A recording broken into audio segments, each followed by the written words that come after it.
So students, next topic है हमारा postal and telecom services. मतलब हम लोगों ने मोड ऑफ कम्युनिकेशन है ये हमारे, कि अगर हम अपना मैसेज ट्रांसमिट करना चाहते हैं, कम्युनिकेट करना चाहते हैं, कोई भी जो हमारे पास नोटिस है उसको फॉरवर्ड करना चाहते हैं, हमारे पास कौन कौन सी ऑप्शंस अवेलेबल हैं।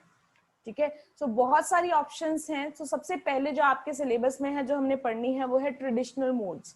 तो ट्रेडिशनल मोड यानी कि आज तक ये जो पुराने हमारे मेथड्स चलते आए हैं अपनी इंफॉर्मेशन को ट्रांसफर करने में, और still they are in use. ऐसा नहीं है कि अब ये जो है वो मतलब लोग यूज नहीं करते इनको, स्टिल ये वाले मेथड्स यूज होते हैं।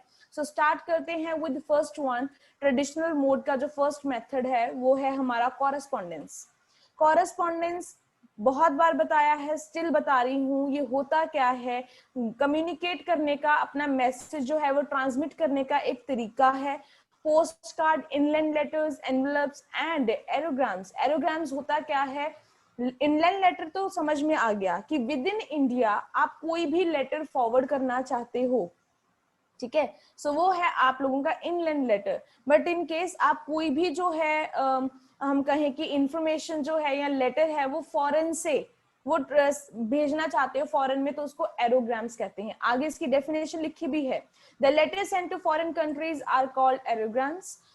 Keeping in view the security of the important communication, the postal department provide the facility of registered post and insured post. तो यहाँ पे इन्होंने लिखा है कि सिक्योरिटी को ध्यान में रखते हुए कि आप लोगों ने मान लो कोई इंपॉर्टेंट जो है इंफॉर्मेशन फॉरवर्ड करी है, वो बीच में ड्यूरिंग ट्रांसमिट आपका नुकसान ना हो, तो आपको यहाँ पे दो फैसिलिटीज प्रोवाइड की जाती हैं। एक है रजिस्टर्ड पोस्ट की, एक है इंश्योर्ड पोस्ट की। तो रजिस्टर्ड पोस्ट हमने आगे ही दूसरे तीसरे पॉइंट में कंप्लीट करना है, तो मैं आपको वहां पे समझा दूंगी। यहाँ पे थोड़ा सा बता देती हूँ। रजिस्टर्ड पोस्ट वो पोस्ट होती है जब name of the addressee and जिसने ट्रांसफर किया है, दोनों का नाम उसके ऊपर मेंशन होता है। ठीक है, सो इन केस जिस पर्सन को आपने वो लेटर भेजा है और उसको वो लेटर रिसीव नहीं हुआ, तो आपकी इंफॉर्मेशन आपको वापस जो है, लेटर जो है आपको वापस रिसीव हो जाएगा। सो ये आपके रजिस्टर, क्योंकि रजिस्ट्रेशन हुई है ना, तो नेम दोनों पार्टीज के वहां पे मेंशन्ड होते हैं। नेक्स्ट हम लोग बात करते हैं टेलीग्राम्स की। टेलीग्राम होते क्या हैं, कहते जैसे ही आप लोग मैसेज करते हो, सेम टाइम के ऊपर जो है दूसरे पर्सन को वो मैसेज रिसीव हो जाता है।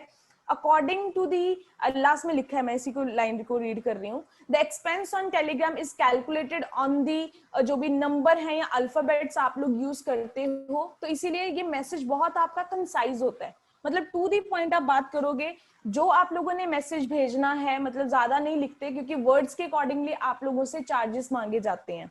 सो मे बी आप लोगों ने कभी टेलीग्राम भेजा भी होगा और आपने ये 10th में या +1 में इंग्लिश में पढ़ा भी होगा। टेलीग्राम में सिर्फ वो 2-3 लाइनें लिखी जाती हैं, इंपॉर्टेंट लाइंस लिखी जाती हैं जो मैसेज आपने कन्वे करना है, क्योंकि आपके नंबर्स के अकॉर्डिंगली पैसे जो है वो चार्ज होंगे। सो ये इंपॉर्टेंट एक मीडियम है कि अगर आप डिफरेंट प्लेसेस के ऊपर, डिस्टेंट प्लेसेस के ऊपर अपना कोई भी मैसेज कन्वे करना चाहते हो, आप कर सकते हो। Whatever message the sender writes in Telegram, it is communicated in the same form to the receiver. कि जिस तरीके से आप उसको भेजना चाहते हो, जो आप लिखोगे, सेम इंफॉर्मेशन जो है कम्युनिकेट हो जाएगी रिसीवर को। फर्स्ट ऑफ ऑल, अब यहाँ पे उन्होंने प्रोसेस की बात स्टार्ट करी है, सो यहाँ से इसको अंडरलाइन करना स्टार्ट कर देना। द फर्स्ट ऑफ ऑल, पहले क्या होता है, मैसेज कम्युनिकेट होता है to post office, then to the other post office. मान लो कि मैं पहले अपने पोस्ट ऑफिस के पास गई, देन मेरे पोस्ट ऑफिस से सबसे पहले उनके पोस्ट ऑफिस, जो भी उस पर्सन के नियरेस्ट प्लेस के ऊपर पोस्ट ऑफिस होएगा, वहां तक ये मेरा मैसेज कन्वे होएगा। ठीक है, फ्रॉम देयर यानी कि next step. First of all तो मैंने बता दिया कि मेरे पोस्ट ऑफिस से दूसरे के पोस्ट ऑफिस, यानी कि जो एड्रेसी है जिसको मैंने मैसेज भेजना है, वहां तक मेरा मैसेज पहुंच गया। अब वहां से पोस्टल एम्प्लॉय जो होएगा वो मेरा मैसेज जो है वो एड्रेसी तक या रिसीवर तक लेके जाएगा। ठीक है, सो बेसिकली यहाँ पे दो प्रोसेस ही हैं, पोस्ट ऑफिस से पोस्ट ऑफिस, देन वहां से जो भी पर्सन है उसके घर तक वो उसका जो भी मेरा मैसेज है वो कन्वे कर देगा।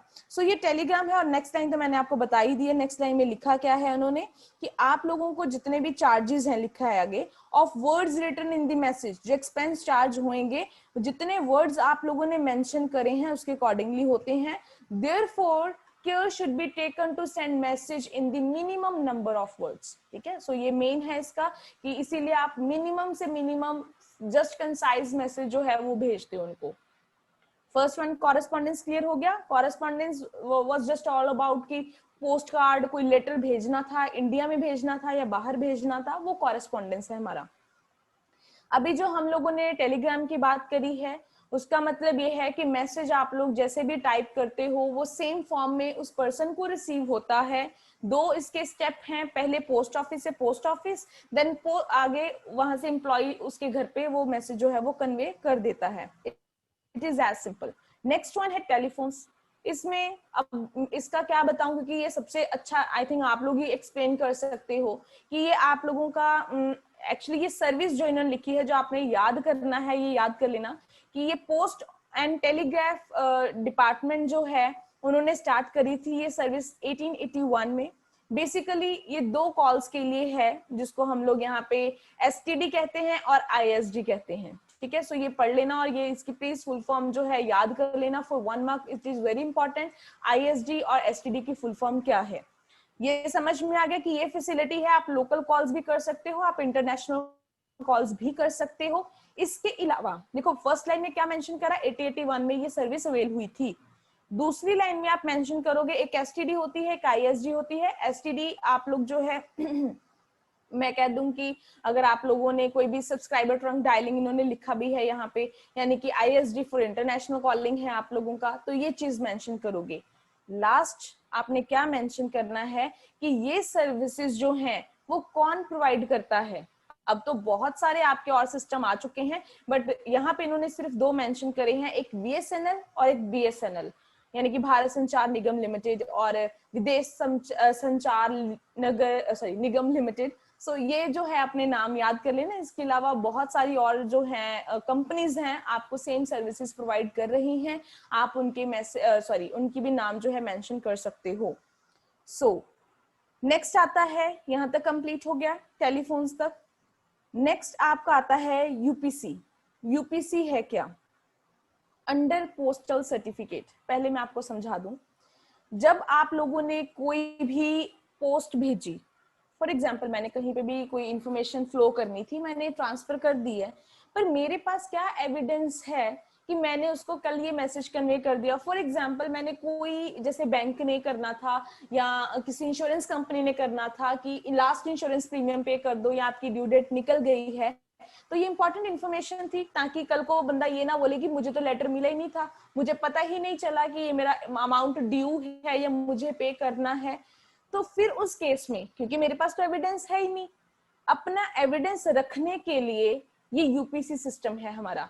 यूपीसी कहता है अंडर पोस्टल सर्टिफिकेट, यानी कि आप लोगों को एक पोस्टल सर्टिफिकेट इशू हो जाएगा जब आप लोग अपनी कोई भी लेटर है वो ट्रांसफर करते हो, ताकि कल को वो पर्सन कहे कि मुझे ये चीज नहीं मिली या आपने ये इन्फॉर्मेशन नहीं भेजी, तो मेरे पास कोई ना कोई एक एविडेंस होना चाहिए जो मैं आपको दिखा सकूं। So it refers to that postal certificate which is issued by a post office as an evidence of posting the letter. तो फर्स्ट लाइन में प्रॉपर मीनिंग इन्होंने क्लियर कर दिया है। क्या है ये? पोस्टल सर्टिफिकेट है जो आपको एक एविडेंस बताता है कि आप पोस्ट ऑफिस आपको इशू करके देता है कि कल को आप लोग इसको एज ए एविडेंस यूज कर सकते हो। So when ordinary letters are posted, तो कहते हैं नॉर्मल मैंने कोई भी लेटर भेजा है तो आप लोगों को बार बार वो सर्टिफिकेट इशू करके नहीं देते, तो पोस्ट ऑफिस कोई आपको रिसीट इशू करके नहीं देता। However if sender wants to have a proof, तो अगर मुझे कोई प्रूफ चाहिए तो फिर आपको क्या मिलेगा? Then a certificate can be obtained from post office on the payment of prescribed fee. Free में तो इशू करके देंगे नहीं वो आपको, तो उसके लिए आपको क्या पे करना पड़ेगा? एक चार्जेस पे करने पड़ेंगे, फिर आपको सर्टिफिकेट इशू हो जाएगा। In order to have such a certificate you must need to write complete address of the receiver। अब ऑर्डिनरी मेल में भी आप वैसे लिखते हो, पर यहाँ पे आपके लिए कंपल्सरी है, आपको कंप्लीट एड्रेस लिखना पड़ेगा। क्यों लिखना पड़ेगा? अगर आपको क्या चाहिए? सर्टिफिकेट चाहिए। सो आपको क्या लिखना पड़ेगा? Complete address of the receiver and sender on plain paper and affix require postage on it। तो सबसे पहले आपने अपना एड्रेस लिखा, उस पर्सन का एड्रेस लिखा, सिग्नेचर के बाद उसके ऊपर अफिक्स करना, स्टैंप लगानी पड़ेगी, पोस्टेज आपने देखा होगा अगर घर में आपके पुराने लेटर्स पड़े ना, उसके ऊपर एक स्टैंप जरूर लगी होती है, ठीक है। So this paper along with the letter, so ये पेपर लेटर के साथ पोस्ट मास्टर को हैंड ओवर कर दिया जाएगा। The post master will put its seal on the paper and return it to you. तो फिर वो क्या करेगा, जो भी पोस्ट मास्टर होएगा उसके ऊपर एक सील करके वो आपको रिटर्न कर देगा। अब जो आप लोगों को रिटर्न किया गया है, जो पेपर आपको दिया गया है, वो आपका एविडेंस की तरह काम करेगा और फ्यूचर में जो भी कम्युनिकेशन है या अगर मान लो डिस्प्यूट अराइज होते हैं, कोर्ट केस हो जाए, कुछ भी हो जाए, आप उसको यूज कर सकते हो। सो दो लाइनों में इन शॉर्ट मुझे बताना हो यूपीसी क्या है। यूपीसी क्या है, एक सर्टिफिकेट है जो पोस्ट ऑफिस आपको इशू करता है फॉर एविडेंस। अपनी मर्जी से तो इशू करके देगा नहीं, ऑन योर डिमांड वो आपको इशू करके देगा और उसके लिए वो क्या चार्ज करेगा, फी चार्ज करेगा। दूसरी बात, अगर आपको सर्टिफिकेट चाहिए तो एड्रेस वगैरह स्टैंप वगैरह प्रॉपर लगी होनी चाहिए, तभी आपको इशू करके दिया जाएगा, ठीक है। सो ये आपका है यूपीसी। अब नेक्स्ट आता है रजिस्टर्ड पोस्ट। अब मैंने बात करी थी कि ये आपको पहले भी पूछा गया कि रजिस्टर्ड पोस्ट है क्या, तो रजिस्टर्ड पोस्ट अब पढ़ते हैं। रजिस्टर्ड पोस्ट के लिए सबसे पहले तो ये है कि नाम मेंशन होना चाहिए, ठीक है। नाम मतलब कि अगर आप लोगों की फुल डिटेल वहां पे मेंशन होएगी, तभी आप लोगों को आपका नाम, एड्रेस वगैरह, तभी आपको ये आपकी रजिस्टर्ड पोस्ट हो सकती है।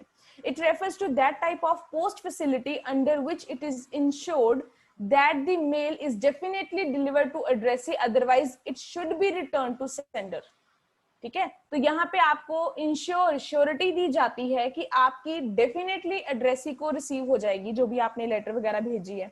अगर वो नहीं होती, वो पोस्ट उसको नहीं पहुंचती, तो आपको वो रिटर्न मिल जाएगी, ठीक है, वापस कर दी जाएगी। सो रजिस्टर्ड है, किसी और पर्सन को हैंड ओवर नहीं की जाएगी। These mails are handed over to post office after affixing additional postage as registration charges upon receiving the mail. I think यहाँ पे ना मैंने कुछ गलत रीड कर दिया। Let me read it again. So these mails are handed over to the post office. कहते कि जो भी आप लोगों ने मेल है, एडिशनल पोस्टेज लगाने के बाद, रजिस्ट्रेशन चार्जेस पे करने के बाद आपको वो पोस्टेज स्टैंप लगा देंगे। उसके बाद इमीडिएटली वो आप लोगों को एक रिसीट इशू कर देंगे। मतलब कि मान लो मैंने कोई मेल भेजनी है, जो भी मैंने पोस्ट रजिस्टर पोस्ट करनी है, मुझे पहले एडिशनल चार्जेस देने पड़ेंगे फॉर एडिशनल पोस्टेज के लिए, फिर वो मुझे जो भी रिसीट होगी वो मुझे वापस कर देंगे, वो भी फ्यूचर में एज एविडेंस मेरे काम आ सकती है। सो यहाँ पे लिखा है नेक्स्ट लाइन में कि जो आपकी एज ए प्रूफ फ्यूचर में यूज हो सकती है। अब आगे, if sender wants to confirm, अब मैंने देखो आपको कोई मेल भेजी है, मैं ये जानना चाहती हूँ कि आपको वो मेल मिली है या नहीं मिली है, तो क्या होएगा, if sender wants to confirm that his or her mail has been delivered to addressee, the post office provide another facility। वो कौन सी फैसिलिटी प्रोवाइड करेगा, नेक्स्ट लाइन में लिखा है, generally registered post are handed over to addressee after getting their signature on some postal document। तो postal document के ऊपर वो सर्टिफिकेट, आप नॉर्मल भी हमारे घर में लेटर्स आते हैं तो हम क्या करते हैं, सिग्नेचर दे देते हैं ना उनको, फिर हमें वो हैंड ओवर कर देते हैं। But it is not intimated to the sender unless he specifically ask for it. तो मान लो आपके घर में लेटर आई, किसी ने आपको भेजी, आपने सिग्नेचर किए पोस्टल डॉक्यूमेंट के ऊपर और मेल रिसीव कर ली, तो जिस पर्सन ने वो मुझे मेल भेजी थी, तो उसको कैसे पता चलेगा मुझे मिली है या नहीं मिली है। तो कहते हैं रजिस्टर्ड पोस्ट में ये फैसिलिटी अवेलेबल है, आप लोगों के पास ये फैसिलिटी है, आप इसको ग्रैब कर सकते हो कि जब भी आप लोगों ने मतलब रिसीव हुई है, उस पर्सन को, रिसीवर को मेल मिल गई है, तो दोबारा से आप लोगों को एक इंटीमेशन मिल जाएगा। उसको क्या कहते हैं, then an acknowledgement due card can be sent along with the registered mail। तो कहते हैं ये आप अंडरलाइन कर लीजिए, acknowledgement due card इशू कर दिया जाएगा, आपको इंटीमेट कर दिया जाएगा कि इस पर्सन ने मेल रिसीव कर ली है या मुझे मेल रिसीव हो चुकी है, ठीक है। सो वो जो कार्ड है, एक्नॉलेजमेंट ड्यू कार्ड जिसकी मैं बात कर रही हूँ, this card is signed by the receiver. यानी कि मान लो मुझे आपने भेजी थी मेल, मैंने उस कार्ड के ऊपर साइन कर दिए और उसके बाद जो पर्सन है वो वापस उसको सेंडर को भेज देगा। ताकि कल को मैं मुकर ना जाऊं कि मुझे तो मेल मिली ही नहीं थी। तो जब वो पर्सन मुझे मेल देगा, जो भी वो पर्सन आया है एम्प्लॉय, तो वो जब मुझे मेल देगा, साथ साथ में सिग्नेचर करूंगी मैं, साथ में ही उस कार्ड के ऊपर भी मैं साइन वगैरह कर दूंगी, और वो सारे जो डॉक्यूमेंट्स हैं वापस आप तक पहुंच जाएंगे, ताकि आपको फ्यूचर में पता चल जाए कि जो आपने मुझे इंफॉर्मेशन भेजी है वो मुझे रिसीव हो चुकी है। सो कहते हैं ये सारे कार्ड्स हैं, ये सारे पोस्ट ऑफिस में आज तक की डेट पे अवेलेबल हैं। तो आप लोगों को कंप्लीट एड्रेस लिखना पड़ता है, तभी आपको फैसिलिटी अवेलेबल हो जाती है। सो बेसिकली अगर बात करें, रजिस्टर्ड पोस्ट में आपको दो फैसिलिटीज मिलती हैं। एक तो ये है कि जब भी आप लोगों की मेल रिसीव हुई है, उस पर्सन को आपको इंटीमेशन मिल जाएगा, ठीक है, ये एक्नॉलेजमेंट ड्यू कार्ड मिल जाएगा। अगर वो पर्सन रिसीव नहीं करता in any case, then same mail same post आपको रिटर्न हो जाएगी किसी और। देन नेक्स्ट हमारा पॉइंट था पार्सल पोस्ट। पार्सल पोस्ट होता क्या है? जब भी आप लोग पार्सल करना चाहते हो, हम लोग देखते हैं कि समटाइम्स फॉरेन में हम लोग जो है पार्सल भेजते हैं। तो पार्सल मीन्स कि आप कोई भी, इवन दो आप कोई गुड्स, कोई डॉक्यूमेंट्स, कुछ भी, अगर आप जैसे मेडिकेशंस होती हैं, आप लोग उसको ट्रांसफर करना चाहते हो फॉरेन कंट्री में भी या विद इन इंडिया भी आप कर सकते हो। द ओनली डिफरेंस इज कि वैसे तो वहां पे भी ट्रांसफर हो जाता है बाकी पोस्ट के थ्रू भी। यहाँ पे एक चीज लिखी है कि आपको जो चार्जेस लगेंगे यहाँ पे, वो according to specified size, weight, जितना आप लोग भेजते हो। इसीलिए हम लोग ज्यादा जो इतनी भारी भारी चीजें नहीं भेज सकते, क्योंकि हमें उतने ही चार्जेस ज्यादा पे करने पड़ते हैं, और उतनी महंगी तो चीज नहीं होती जितने चार्जेस हम पे कर देते हैं। सो ये चीजें यहाँ पे हम ध्यान रखते हैं। जैसे टेलीग्राम में सॉरी, हम लोगों ने पढ़ा था कि आप जितने वर्ड्स यूज करते हो उसके अकॉर्डिंगली आपको चार्जेस पे करने पड़ते हैं। और यहाँ पे है कि जितने साइज का आप जो है वो सामान ट्रांसफर करोगे, उसके अकॉर्डिंगली आप लोगों को चार्जेस पे करने पड़ेंगे। So it refers to that type of post facility under which articles can be sent across the country as well as outside the country. So within India और outside India दोनों जगह पे आपको ये facility जो है वो available है। Let's suppose इन्होंने आगे example दी है, we want to send a mobile phone to our friend who is staying in nearby city. For this purpose we can avail a parcel post service. कि मैं अगर मोबाइल फोन भेजना चाहती हूँ, I am not talking about male और other post, कि अगर आप मोबाइल, क्योंकि यहाँ पे गुड्स की भी बात कर ली ना उन्होंने, मैंने पहले आपको बता ही दिया कि अगर आप गुड्स भी ट्रांसफर करना चाहते हो तो आप कर सकते हो, और यहाँ पे आपके साइज वेट के अकॉर्डिंगली ही आपसे चार्जेस लिए जाएंगे। सो जो ये आपके चार्जेस हैं वो वेरी करते हैं according to the weight of the parcel. Separate postage या पोस्टेज मतलब स्टैम्प जिसकी मैं बात कर रही हूँ। So separate postage is to be paid for inland and foreign parcel post. तो यहाँ पे आप लोगों को एडिशनल एक स्टैम्प लगा के उसके एडिशनल चार्जेस जो हैं वो पे करने पड़ते हैं जब हम पार्सल पोस्ट की बात करते हैं। सो यहाँ पे लास्ट हमारा आता है ट्रेडिशनल मोड्स में स्पीड पोस्ट क्या होती है। स्पीड पोस्ट नाम से समझ में आ रहा है कि जो भी आप ट्रांसफर करना चाहते हो विद स्पीड, यानी कि क्विकली आप लोगों का जो है डिटेल है जो भी आप भेजना चाहते हो वो आपकी सेम टाइम में वो उनको रिसीव हो जाएगी। सो आपको ये गारंटी प्रोवाइड करते हैं, यानी कि मेल डिलीवरी की गारंटी आपको यहाँ पे मिलती है। It refers to that type of post facility under which mail reaches the addressee at the earliest. क्योंकि समटाइम्स हमें ऐसे डॉक्यूमेंट्स हम भेजते हैं कि उनको इमीडिएटली ही ट्रांसफर करने पड़ते हैं, कुछ घंटों में, कुछ एक दिन में या 2 दिन में, या जिस तरीके से भी है वो चीज आपको चाहिए, आप उसी टाइम के ऊपर उनको भेजो और कुछ ही टाइम में उनको जो है चीज रिसीव हो जाती है। So in this case post office provides time bound and guarantee mail delivery. Time bound मतलब एक तो गारंटी प्रोवाइड करता है कि मेल जो है आपकी डिलीवर हो जाएगी, जो भी आप चीज भेज रहे हो उनको वो रिसीव हो जाएगी। टाइम बाउंड आपको टाइम जो है वो पहले से बता देते हैं। So under this service, letters, documents and parcels are delivered faster. So parcel it means include goods also. Therefore within a fixed time frame. So वो time frame आप लोगों का क्या होता है, fixed होता है। This facility is available at specified post offices. सब जगह नहीं होती, कुछ specified post office होते हैं, वही आप लोगों को ये facility provide करते हैं। The post office charges relatively more postage for speed post, आपको तो पता ही है।